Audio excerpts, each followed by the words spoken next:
రెండేళ్ల నుంచి డ్రామాలు ఆడుతున్నావు.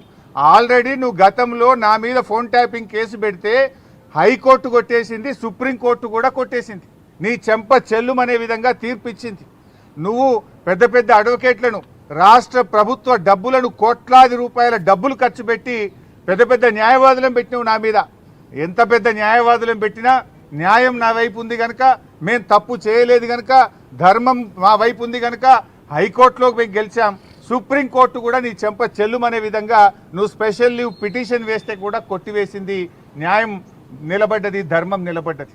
అయినా నువ్వు మళ్ళీ పిలుస్తున్నావు. సుప్రీంకోర్టే కొట్టేసినాక మళ్ళీ పిలుచుడేంది డ్రామా? ఏంది డ్రామా? ఎన్ని రోజులు ఈ డ్రామా నడుపుతావు? 2 సంవత్సరాలు దాటిపోయింది. అంటే ఒక కంటిన్యూస్గా ప్రజల్ని ఎంగేజ్ చేయాలని, మీడియాను డైవర్షన్ చేయాలని, ప్రజల అటెన్షన్ డైవర్షన్ చేయాలని నువ్వు ఎంత డైవర్షన్ చేసినా నేను ఎడవం. నీ బొగ్గు కుంభకోణం గురించి నిలదీస్తూనే ఉంటాం. నువ్వు ఆంధ్రాకు అమ్ముడు పోయిన విధానాన్ని నిలదీస్తూనే ఉంటాం. ఎల్టీపీ పాలసీ ఇండస్ట్రీ కుంభకోణం గురించి నిలదీస్తూనే ఉంటాం. నీ పవర్ స్కామ్ గురించి నిలదీస్తూనే ఉంటాం. నీ యొక్క అవినీతి బాగోతాలు